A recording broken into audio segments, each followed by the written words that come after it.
Welcome to AYSK, All You Should Know, your go-to source for breaking stories, trending cases, and the facts that matter most. We don't do rumors, we bring you verified, in-depth reporting on the biggest stories just as they unfold. I'm your host, Ayonfe, and this is everything you should know. Welcome back to the podcast. Today we're talking about a move that has sent shockwaves through the tech world and beyond. President Donald Trump has signed an executive order that could fundamentally reshape the landscape of skilled foreign labor in the United States. The headline, a new one-time fee of $100,000 for every new applicant to the H-1B visa program. For those unfamiliar with the H-1B visa, here's a breakdown of what the program entails and the process involved for companies and foreign workers. The H-1B is a temporary non-immigrant visa that allows U.S. employers to hire foreign workers in specialty occupations. A specialty occupation is a job that requires a bachelor's degree or its equivalent in a specific field of study. Think of roles in technology, engineering, medicine, finance, and academia. The program's goal is to help U.S. companies fill crucial talent gaps when they can't find qualified American workers. The process is a long and complex one, and it's entirely employer-sponsored. An individual cannot apply for an H-1B on their own. A company must do it for them. And here are the key steps. 1. The cap and lottery. Each fiscal year, there's a strict annual limit or cap on the number of new H-1B visas issued. The current cap is 85,000, which includes 20,000 visas reserved for those with a U.S. master's degree or higher. Because demand for these visas far exceeds the supply, U.S. Citizenship and Immigration Services (USCIS) conduct a random lottery each spring to select which applicants employers can move forward. In recent years, USCIS has received hundreds of thousands of applications, making the odds of being selected quite low. 2. The petition. If an applicant is selected in the lottery, their employer can proceed with filling a formal petition known as Form I-129. This is an extensive legal document where the company proves that the job is a specialty occupation and that the foreign worker is qualified for the role. The employer is also required to pay the foreign worker at least the prevailing wage for the occupation and geographical area to ensure American workers' wages aren't on the call. 3. Visa fees and duration. Before the recent executive order, the standard fees for an H-1B petition ranged from about $2,000 to $5,000 depending on the size of the company and other factors. If approved,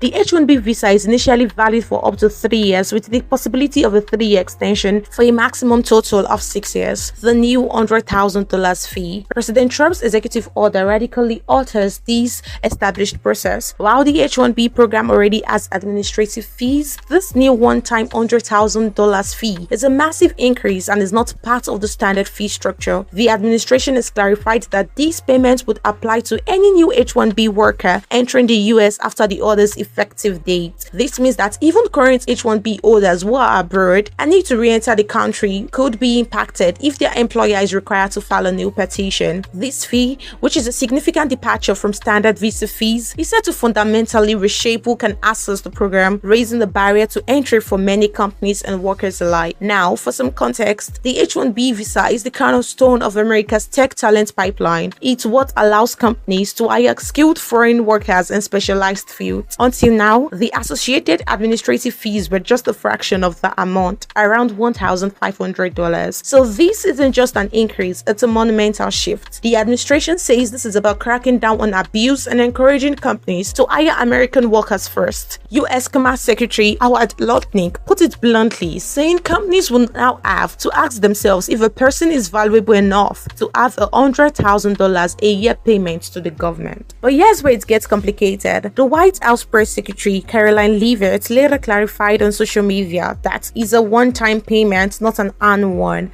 That's a huge distinction, but the impact is still massive. Critics are calling this a nail in the coffin for many small businesses and startups. They argue that this fee will price out anyone but the biggest tech giants. As Tamina Watson, a founding attorney at Watson Immigration Law, puts it, many smaller companies simply can't find workers to do the job and rely on this program to fill crucial roles. Supporters, however, have long argued that the H-1B system undercuts American wages and jobs, but even within the Trump administration, there's been a split on this. During his campaign, Trump had previously spoken about the need to attract and retain top global talent, even suggesting green cards for college graduates. So what happened happened in the days following the announcement. The order is set to take effect to September 21. Major companies like Amazon immediately advised their H-1B employees who were abroad to rush back to the US before the deadline to avoid re-entry issues. India, which accounts for over 70% of H-1B recipients, and China, which comes in second, are particularly affected. This has created a mad dash and a ton of uncertainty for businesses, professionals, and students all over the world. It's a move that brings the long-standing debate over immigration and American competitiveness to a head. We're watching this closely. The question now isn't just about the cost, but about what this means for America's ability to remain a global leader in innovation.